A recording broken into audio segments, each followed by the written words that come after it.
Amigos, ¿qué tal? Hoy es 27 del 07 del 17. Con ustedes Florentino Corrales, director de temas políticos. Uribismo pide consenso para definir candidato presidencial. 19 senadores del Centro Democrático le propusieron al expresidente Álvaro Uribe, a través de una carta pública, que se defina por consenso el candidato único para las elecciones presidenciales de 2018. Comillas, estamos convencidos de que el consenso es y será siempre la mejor fórmula para la unidad del Centro Democrático y el camino más claro para alcanzar los más claros objetivos que nos hemos propuesto para el país, cierra comillas. La bancada elogió a los 5 precandidatos y les pidió que hagan su mayor esfuerzo para llegar a un consenso serio para la recuperación del país, y agrega la misiva que cualquier otro mecanismo, por democrático que sea, generará inconvenientes para la unidad del partido. Según había adelantado el hoy senador Uribe, en octubre se definirá el nombre del candidato único de esta colectividad. Esta propuesta se suma a las otras 2 posibilidades que se venían estudiando: hacer una encuesta de popularidad entre los precandidatos y elegir al que mayor diferencia tome de los otros, o una consulta interna en la convención del partido para que a voto limpio se defina la candidatura. De igual forma, los parlamentarios uribistas manifestaron su apoyo a la iniciativa de realizar en las elecciones de marzo a Congreso una consulta popular con sectores afines para escoger un candidato por coalición que garantice el triunfo en las presidenciales de mayo, es decir, el que promueve con el expresidente Andrés Pastrana, el exprocurador Alejandro Ordóñez, la exministra Marta Lucía Ramírez, e incluso con sectores que respaldan al exministro Juan Carlos Pinzón y hasta el exvicepresidente Germán Vargas Lleras. Comillas, y como se requiere un Congreso mayoritario para el año 2018, los otros sectores que participarán en la coalición con el Centro Democrático, así como lo hará nuestro partido, deberán igualmente presentar listas al Congreso para que la coalición sea real, más fuerte y representativa, cierra comillas, concluye la carta. Valga recordar que la última vez que el Centro Democrático para las elecciones de 2014 terminaron con acusaciones de fraude y manotazos sobre la mesa entre los sectores enfrentados, Francisco Santos y Oscar Iván Zuluaga. En temas políticos, presentamos el informe del director. La corrupción nos asfixia. Los colombianos presenciamos impotentes cómo el país que algún día estuvo consagrado al Sagrado Corazón de Jesús está invadido al máximo por una corrupción que cobija a todos los estamentos del Estado, las campañas políticas, los organismos de control encargados de combatirla, nuestras Fuerzas Armadas y la institucionalidad, sin detenerse ante nada, porque todos tenemos un precio no determinado y que lo impone las circunstancias del momento. Asistimos perplejos ante los señalamientos, acusaciones e investigaciones que cobijan igualmente a los encargados precisamente de combatirla. Eso es de una gravedad tal que nos permite desempolvar la vieja frase "hasta la sal se corrompe", en clara alusión a lo que está sucediendo y se conoce a diario por las denuncias, investigaciones y condenas que imponen las autoridades competentes. Es una situación que motiva a la reflexión, con vigilia incluida, a la espera de que la divina providencia nos ilumine y nos guíe para salir de esta encrucijada o monstruo de las 1000 cabezas y tentáculos, porque se conoce un caso hoy y resultan otros más mañana, haciendo prácticamente imposible que los investigadores puedan cumplir lo de ley, y así muchos casos prescriben por este tipo de situaciones, y otros, dentro de la misma corrupción reinante, son llevados a esos extremos. Colombia debe sentarse a meditar a profundidad, convocando a todos los partidos políticos, razón de ser de la campaña, para que se comprometan públicamente a combatirla en alto grado, so pena de no volver a ocupar cargos públicos en varias décadas, hasta que venga otra generación a limpiar el estamento oficial, principal foco de la corrupción. La corrupción nos asfixia de tal manera que el aire que respiramos también está contaminado, de ahí que la existencia de esta generación puede pasar a la historia si se compromete a ponerle fin a una práctica que ciertamente constituye una afrenta muy grande, que registrará la historia como la peor enfermedad sufrida por los colombianos a todos los niveles, estratos sociales, credos y religiones, porque la podredumbre hiede desde los cimientos a las más altas esferas del Estado y la sociedad. ¡Qué desgracia! En temas políticos, este fue el informe del director. Maduro encara fuerte presión por huelga y sanciones de Estados Unidos. El presidente de Venezuela, Nicolás Maduro, enfrentó este miércoles la primera jornada de una huelga de 48 horas con saldo de un muerto y recibió sanciones de Estados Unidos a 3 días de la elección de su controvertida Asamblea Constituyente.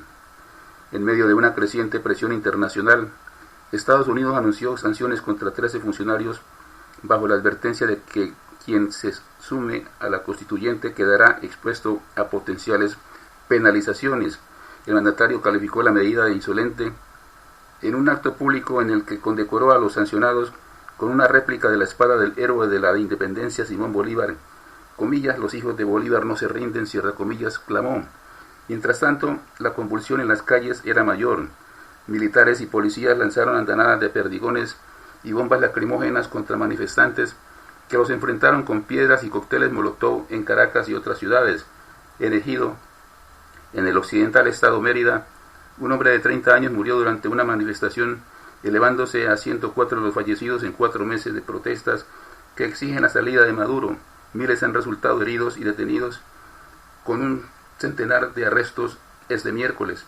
La opositora Mesa de la Unidad Democrática, MUD, convocó para el viernes una gran marcha en Caracas y amenazó con boicotear la elección el domingo de los 545 asambleístas de la Constituyente, con la que temen se instaure el comunismo en Venezuela. La Constituyente es rechazada por 70% de los venezolanos, según Data Analysis, y ha sido criticada por gobiernos latinoamericanos y europeos y más duramente por Estados Unidos. Entre los sancionados por Washington figura la presidenta del Poder Electoral, Tibisay Lucena, y otros impulsores de la Constituyente acusados de quebrantar la democracia, como el ministro Elías Jawa, Educación, y el defensor del pueblo, Tarek William Saab, también el ministro Néstor Reverol del Interior, por represión de las protestas. La jefa de la diplomacia europea, Federica Mogherini, expresó su preocupación por informes sobre violaciones de derechos humanos y llamó a poner fin a la violencia y respetar el Estado de Derecho. Pero Maduro no muestra señales de retroceso, más bien insiste en que la Constituyente ya es un hecho. Comillas, aquí lo que viene es paz, cierra comillas, dijo este miércoles.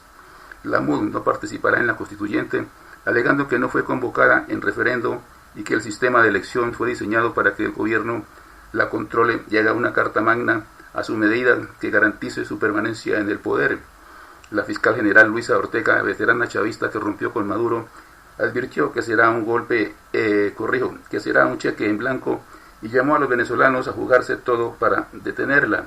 El gobierno puso a toda marcha la maquinaria del Partido Socialista para el domingo, en tanto que la Fiscalía pidió a los venezolanos denunciar presiones para que voten. Según analistas, una alta abstención restaría legitimidad a la Constituyente frente a los 7,6 millones de votos que la MUD asegura que obtuvo en el plebiscito simbólico que hizo el 16 de julio contra esa iniciativa.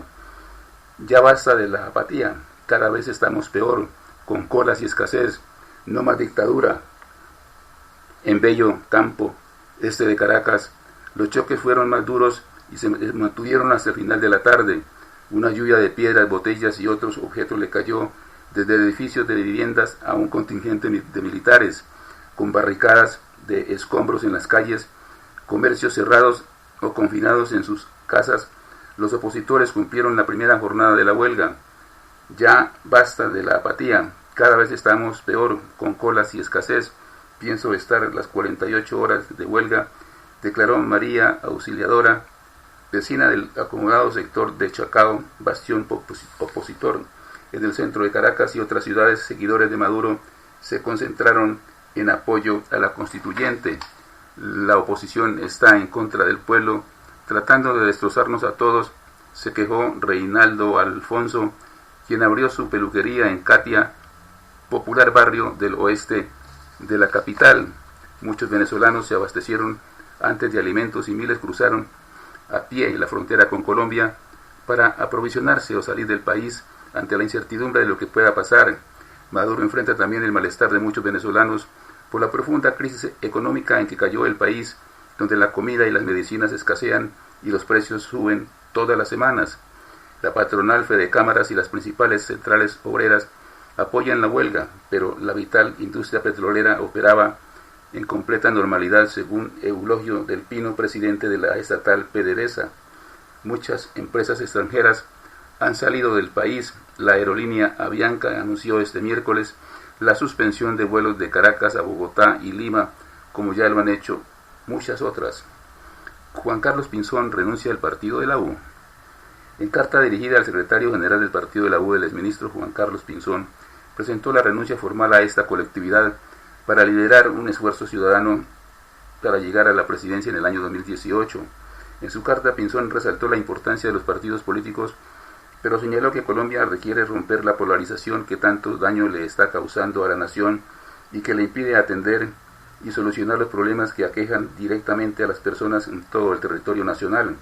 El exministro y ex embajador invitó a los militantes de la U y de otros partidos a acompañar un esfuerzo ciudadano por la seguridad en las calles y los campos, por generar más inversión y por una justicia donde la sensación de impunidad no reine en ningún tipo de delito. El partido del presidente Santos deberá ahora decidir si apoya a Roy Barreras en sus aspiraciones presidenciales o si no va con candidato propio a las elecciones del próximo año. Estoy dispuesto a ir a la corte, dice el ñoño Elías. El senador cordobés por el partido de la U, Bernardo Miguel Ñoño Elías, rompió su silencio frente a las recientes declaraciones del fiscal general Néstor Humberto Martínez, tras pedirle a la Corte Suprema de Justicia para que lo investigue junto a otros dos parlamentarios costeños, Musa Besaile y Antonio Guerra, por el supuesto soborno a la firma brasileña Odebrecht en más de 20.000 millones de pesos para la adjudicación de la vía Ocaña-Gamarra. Elías Vidal dijo que también está presto a acudir a la Corte a aclararle el tema en el que me quieren involucrar por haber hecho una gestión política que se ha malinterpretado, por eso lo catalogo como un impasse. Comillas, esto no es nada nuevo. La Fiscalía deberá tener nuevas pruebas que todavía no conozco o testimonios. Lo que sé decir es que estoy presto a acudir a la Corte Suprema de Justicia cuando ella lo considere. Del ñoño Elías se ha dicho de todo, bueno y malo, desde que comencé en el 2006. Entonces ya no me asombra nada, cierra comillas, precisó el parlamentario sahuaense. Agregó que no es él quien maneja la Comisión del Presupuesto del Senado, a lo que argumentó que desde hace varios años ha intentado conseguir la adecuación de la vía Sahagún, la Unión Sucre, incluso con apoyo de parlamentarios de ese departamento, y no ha sido posible. Comillas, espero que todo esto no sean comentarios infundados o malas intenciones políticas, pero en el tema de esa vía Ocaña-Gamarra hay actores muy importantes como el COMPES, el CONFIS, Dirección Nacional de Planeación, y al final algo tiene que ver la ANI, pero nos van a echar la culpa a los congresistas. Creo que eso es un tráfico de influencias que se cae por su propio peso, cierra comillas, precisó. Las declaraciones las entregó el senador Elías desde Bogotá a través de su equipo de prensa, en las que afirmó también que se encargará de entregar a la Corte Suprema de Justicia lo que a bien considere el tema. Ejército y CTI capturan a alias Boqui del ELN. Osnaider Guevara Sierra, alias Boqui, fue capturado por las tropas del Batallón de Artillería número 2 La Popa de la 10ª Brigada Blindada Orgánica de la Primera División. Según el informe oficial, alias Boqui, de 23 años de edad, es considerado el segundo cabecilla del Frente Alfredo Gómez Quiñones del ELN. Pertenece a la organización guerrillera desde hace 7 años, donde ocupó cargos como mando medio y como experto en explosivos. Por su cercanía con el cabecilla principal de la estructura y con el cabecilla principal del Frente de Guerra, Darío Ramírez Castro, fue escalando posiciones de responsabilidad en el manejo de personal y en temas financieros, recolectando la cuota extorsiva en su área de injerencia delictiva. Los municipios de Tiquicio, Norosí, Arenal y Morales en el departamento de Bolívar. El capturado era el responsable del cobro de cuotas extorsivas en el sector minero de esos municipios, generando para la organización un recaudo promedio de 700 millones de pesos mensuales. La captura se genera en momentos en los cuales recibía atención médica producto de una lesión sufrida en confrontaciones con la fuerza pública producto de una herida no tratada a tiempo que le acarreó la amputación de su extremidad inferior derecha. El comando de la Primera División del Ejército Nacional destacó esta importante captura que demuestra la alta efectividad de las operaciones, lo que sin duda alguna logra diezmar considerablemente las acciones de este grupo terrorista y devolver en parte la tranquilidad a estos sectores tan golpeados del sur de Bolívar. La U sin candidato presidencial. En febrero de este año, el jefe natural del partido de la U, el presidente Juan Manuel Santos, convocó a los miembros de su partido a un retiro espiritual en la hacienda Atogrande al norte de Bogotá. El objetivo era claro: fortalecer a su bancada parlamentaria, tanto en Senado como en Cámara, y al mismo tiempo ratificar su vocación de poder ante el anuncio de que tendrían candidato propio en las elecciones presidenciales de 2018. Hoy, 5 meses después, no queda ni el rastro de esa promesa. Pero, como bien se repite en el mundo del poder, la política es dinámica, y eso lo tiene claro hasta el propio jefe de Estado, al punto de afirmar que, comillas, solo los imbéciles no cambian de opinión cuando cambian las circunstancias, cierra comillas. Y a puertas de iniciarse el debate electoral de marzo y mayo, las circunstancias sí que parecen estar cambiando. Por eso, de la reunión que para hoy fue convocada en la Casa de Nariño entre Santos y su partido, salió la primera conclusión que se perfila, eso sí, como el primer indicio de debilitamiento de la U. Ya no irá con candidato propio y las razones son varias. En principio, el único precandidato presidencial era el senador Roy Barreras, pero como es evidente, su nombre no fue capaz de ajalonar lo suficiente como para garantizar el triunfo de la colectividad en el 2018. Esa situación derivó en que el propio jefe de Estado le hubiera pedido en la reunión de este jueves al congresista que renunciara a su aspiración y que por el contrario asumiera nuevamente las banderas legislativas como cabeza de lista en marzo de 2018. A esta situación se suma la renuncia a la colectividad presentada por el ex embajador de Colombia en Washington, Juan Carlos Pinzón, quien en una carta enviada a su partido dejó entrever su inconformismo por los partidos políticos y eso sí anunció sus intenciones electorales a través de firmas recolectadas de la ciudadanía.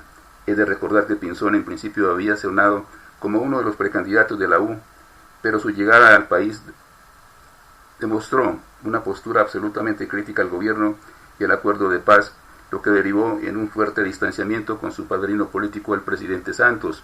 A raíz de esta posibilidad, ha revivido el rumor de que el ex embajador Pinzón sea capaz de convertirse en un puente entre la U y el ex vicepresidente Germán Vargas Lleras, si eventualmente este llega a convertirse en su fórmula vicepresidencial. Comillas, eso, más que alejarnos, nos acercaría más a él, cierra comillas, dijo otra voz del partido al periódico El Espectador. Y el otro precandidato que supuestamente participaría por ser candidato único de la U era el actual ministro de Agricultura, Aurelio Iragorri, quien tampoco dejó su cargo para pelearse ese puesto. Sin embargo, pese a su propia voluntad, tendrá que convertirse en el próximo director de la colectividad, y esa fue otra decisión surgida de la reunión en la Casa de Nariño. Según confirmó el senador Armando Benedetti, la noticia se hará pública en 2 o 3 semanas. Lo cierto es que ahora la U tendrá que salir a buscar fuerzas políticas que acepten hacer coaliciones con el que hoy es, tal vez, la oveja negra entre todos los partidos.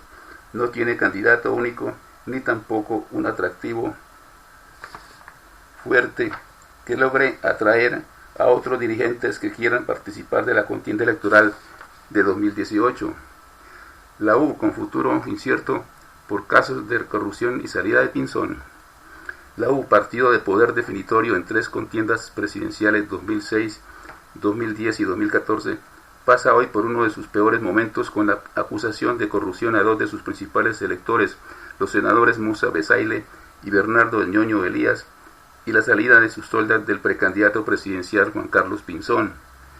A pesar de tener las mayores bancadas del Senado y Cámara, 20 y 37 curules respectivamente, la U no tendrá la misma suerte en el 2018, aunque el senador Roy Barreras, líder sólido en el Congreso, cercano al presidente Juan Manuel Santos y defensor a ultranza del proceso de paz, trata de pelear su nominación como candidato presidencial, el ambiente para ello no es propicio. La salida de Pinzón de la U, su principal competidor, en principio, le dejaría el camino libre para buscar la candidatura presidencial. Pero la crisis del partido no deja espacio para este tipo de debates. Pinzón no solo se va de la U a buscar la presidencia con una coalición que todavía es incierta, sino que deja el partido de su jefe y forjador, el presidente Juan Manuel Santos, con un portazo que lo distanció del mandatario, inclusive desde el punto de vista personal. Y aunque el copresidente del partido, Armando Benedetti, ha dicho en las últimas horas que el compromiso del partido es la unidad, que no habrá liquidación, ni disolución, ni transfugismo, y que la bancada parlamentaria envía un mensaje de unidad, lo más seguro es que la U pase de protagonista a gregario en la contienda presidencial de 2018. Bien podría ocurrir que la U concurra a una alianza con liberales y sectores de la izquierda, como el de Clara López, defensores del proceso de paz, o tenga que a última hora concurrir a apoyar una candidatura como la de Germán Vargas. Roy, que sigue como precandidato en busca de apoyos, ha invitado a otros sectores a configurar una gran unidad en defensa de la paz. El camino es candidato único por la paz y la democracia sin individualismos, escribió en uno de sus trinos hace pocas horas. También va a producir una gran discusión a la hora de conformar sus listas para Congreso, pues su prestigio se ve muy golpeado ahora por los señalamientos de la Fiscalía contra sus dos principales electores, Bernardo Ñoño Elías y Musa Busaile. Las inscripciones, o mejor el costo para la U, sería mucho más grave si estos congresistas, como ya lo dijeron el miércoles, insistirán en volver al Senado el próximo año. Las inscripciones de candidatos a Congreso comienzan dentro de 3 meses y cuando eso ocurra los directivos o responsables van a pensarlo mucho si los dejan entrar a ellos o a sus familiares. La Corte Suprema ya tiene en su jurisdicción la investigación contra estos senadores que llegaron a imponer en la política un nombre con muchas dudas sobre sus prácticas, pero quien tiene la palabra sobre el futuro de la U es el presidente Juan Manuel Santos, creador de ese partido y su jefe natural. Precisamente, desde la mañana de este miércoles, Santos recibió en el Palacio de Nariño a los principales líderes de la U para examinar la situación. Allí Santos hablará con los líderes de ese partido político, no solo del oscuro panorama electoral que se cierne sobre las filas de esta colectividad, sino sobre los ajustes en el gobierno. Cuando termine la charla de Santos con los jefes de la U, es posible que haya un nuevo panorama. Hasta aquí, temas políticos. La invitación muy cordial para que nos sigan en Twitter, Facebook, YouTube, Google, @temas políticos, una sola palabra, de lunes a viernes en este mismo horario. Muchas gracias por su sintonía. Los espero mañana. Buenas noches.